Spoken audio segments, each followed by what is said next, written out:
কিয়ামতের আগে আগে আরো কিছু মানুষকে আল্লাহ পাক কিন্তু শূকর এবং বানরে পরিণত করবেন। এই হাদিসটা কি জানেন?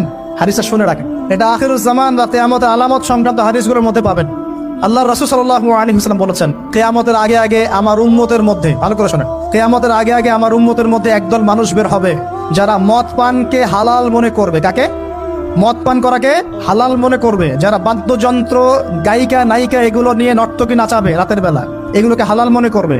যারা অশ্লীলতা, বেহায়াপনাকে জায়েজ করে নিবে, ঠিক আছে, এরকম কয়েকটা পাপের কথা বলে নবীজি বলছেন একদিন সকালবেলা আল্লাহ পাক তাদেরকে ঘৃণিত বানরে পরিণত করবে।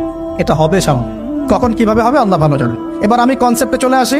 এই যে পৃথিবীতে নেমে আসলাম, তাহলে আমরা কোত্থেকে আসছি ভাই? আমরা কি পৃথিবীর অধিবাসী ছিলাম?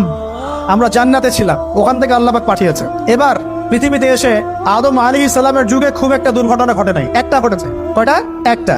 ভাই হাবিলের কোরবানি কবুল হয়, কাবিলের অন্তর্দাহ হয়, জ্বালা হয়। কেন হাবিলেরটা কবুল হবে, কাবিলের কেন হচ্ছে না? এই হিংসার বশবর্তী হয়ে কাবিল হাবিলকে হত্যা করে ফেল। হত্যা করে লাশটা দাফন করার পদ্ধতিও তার জানা ছিল না। আল্লাহ কাককে পাঠালেন, কাককে দেখে সে শিখলো। প্রথম দুর্ঘটনা হচ্ছে হাবিল কাবিলের দুর্ঘটনা। বলে রাখি, আজকেও নিজের ভাইয়ের বেশে বহু কাবিল মুসলিম সমাজের মধ্যে ঘুরে বেড়ায়। নিজের ভাইয়ের লেবাসে, পোশাকে, সুরতেই বহু কাবিল এখনো কিন্তু মুসলিম সমাজে ঘুরে বেড়ায়। তো আমরা কাবিলদেরকে কাবিলের পরিণতি সম্পর্কে সচেতন করতে চাই। হাবিল বলেছিল, তুমি যদি আমাকে মারতে আসো, আমি তোমাকে মারার জন্য হাত বাড়াবো না। হাবিল জান্নাতে যাবে আর কাবিল জাহান্নামে যাবে। কেন কাবিল জাহান্নামে যাবে? নবীজি বলেছেন, পৃথিবীর প্রথম হত্যাকাণ্ড সংগঠিত করেছে কাবিল। এই কারণে পৃথিবীতে যত খুন হবে, সমস্ত খুনের পাপের একটা অংশ কাবিলের আমলনামায় যোগ করা হবে। বলে নাউজুবিল্লাহ।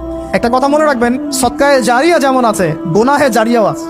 একটা মদের দোকান দিয়েছেন, যত মানুষ মদ খাচ্ছে, সমস্ত গোনার একটা অংশ আপনার কাঁধে আসছে।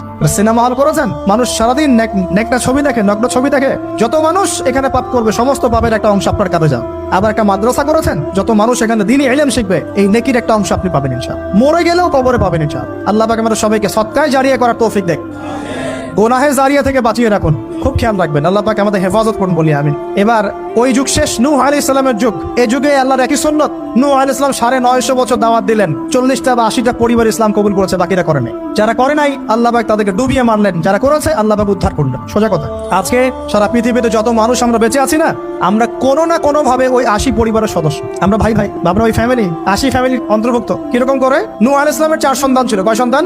এক সন্তানের নাম হচ্ছে হাম। কি নাম? হাম। হাম ছিল একটু কালো বর্ণের। হামকে দিয়ে আফ্রিকার কন্টিনেন্টে যত মানুষ দেখছেন ব্ল্যাক স্কিনের, কালো স্কিন, এরা সবাই হামের বংশধর। মজা না বিষয়টা?